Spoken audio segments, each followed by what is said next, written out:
grabbed a bite to eat at a local restaurant, and then afterwards, Christine had used a payphone to call back home and tell her parents how well it was going and how much she already enjoyed her roommate and how excited she was for the year. And she told Patricia and Frank that she would call them the following day.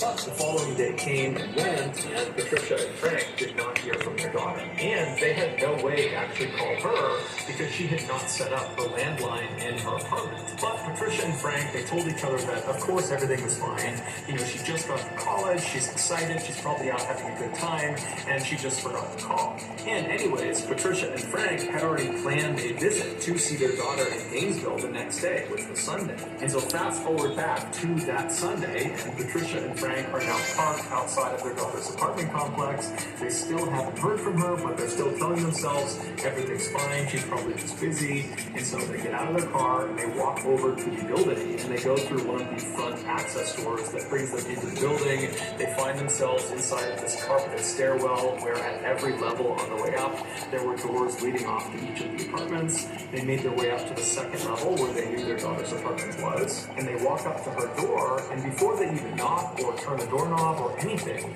they notice on the door there are all these notes, these handwritten notes that have been taped all over it. And they read a couple of them, and they were notes from some of Christine and Sonia's friends on campus that apparently had tried to stop by over the last weekend, but had not been able to make contact with Christine or Sonia. And so these notes said things like, "Hey Christine, you know, we came over to try to get you to come out with us, but you didn't come to the door, so we left without you. Sorry, you know, give us a call when you get in." And so obviously the parents are totally worried given the circumstances. They don't know where their daughter is. They've been telling themselves everything is fine, and now these notes make it seem like everything is not fine. But the parents, they keep their cool, and they just start knocking on the door and calling out for their daughter.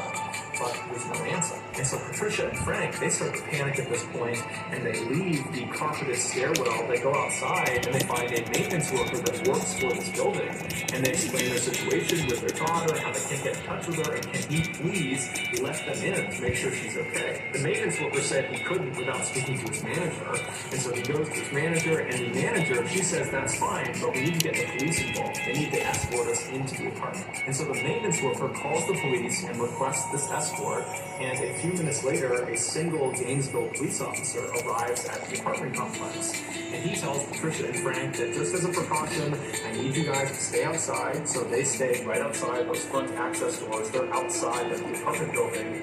And then this officer, along with the maintenance worker and the manager of the building, those three, they go inside the stairwell. They go up to the second floor.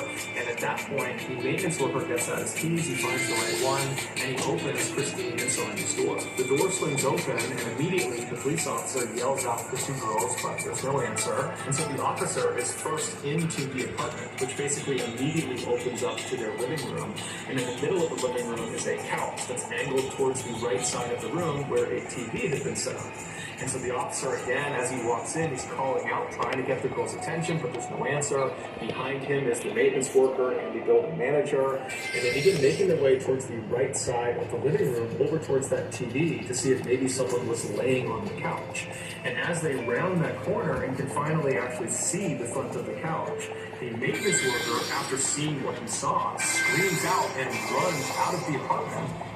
Down the stairs, out the access doors, and begins vomiting on the grass and sobbing right next to Frank and Patricia. Naturally, Frank and Patricia, after seeing this, are immediately concerned that something's wrong with their daughter, and so they run inside, they go up the stairs, and they start running into the apartment, and the police officer and the building manager, they try to stop them from getting in, but there was nothing stopping them. They managed to push past those two. They get into the living room, and they're calling out for their daughter, and eventually they make their way over to the side of the couch, and they see their daughter, Christine. She is lying on the ground in front of the couch. She's on her back, she has no clothes on, and she's been stabbed to death. And whoever has killed her has